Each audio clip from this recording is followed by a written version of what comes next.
Di mana itu? Ini Ustadz di Film. ada nggak asli Ewing HD kalau nggak salah Ewing. Oh, YouTuber. Iya, Ewing HD.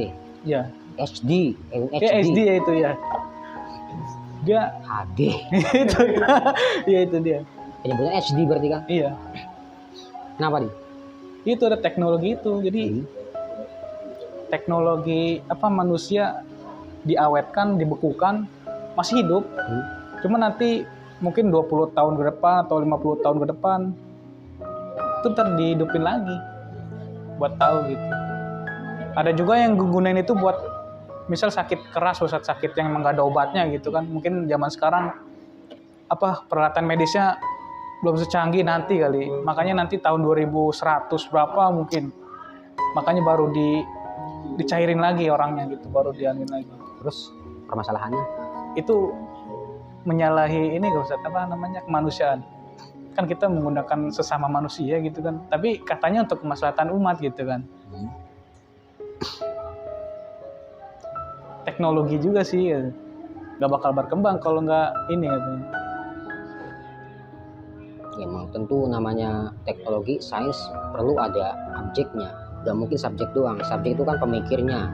Orang yang bersifat melakukan suatu penelitian ya subjeknya berarti kan.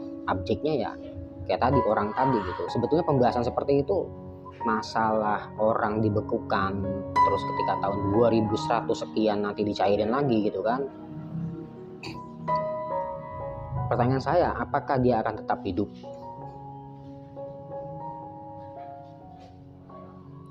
Kira-kira?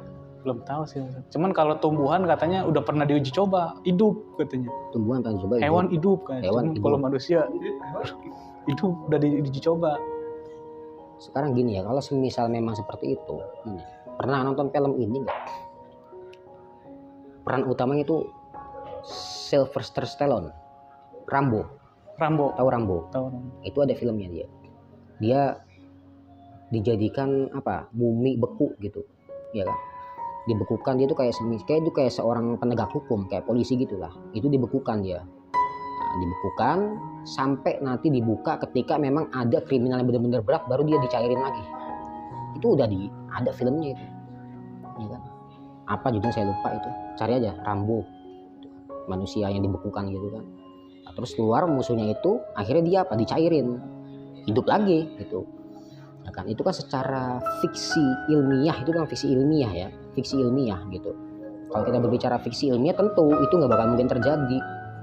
Apalagi masalah nyawa yang udah diatur di Lauhul Mahfuz, nyawa kita sekian dan di hadis Nabi disebutkan gimana umurnya umat Muhammad sekitaran berapa? 60 kan. Inna a'maro ummati kan baina sitin wasab'in, ya kan, di antara 60-70 dah gitu kan.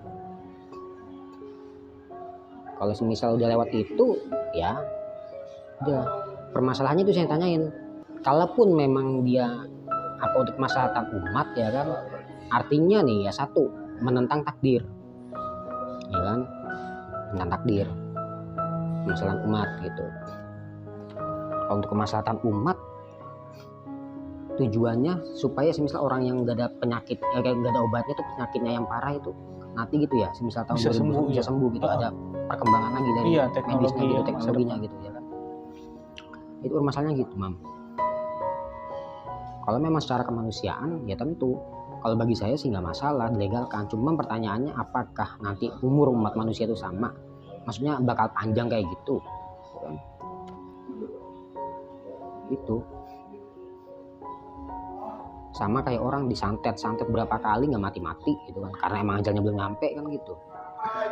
Sekarang gini ya, kalau kita berbicara tentang sains, ketika itu bertentangan dengan nas-nas Tuhan, tentu kita salah, ya kan?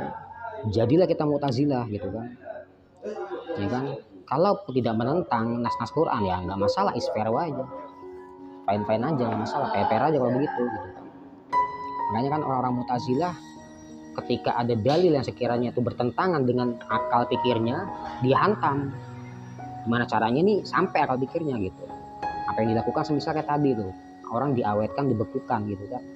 Menurut akalnya dia bisa ini gitu kan. Tapi Al-Quran menentang nasib tuh.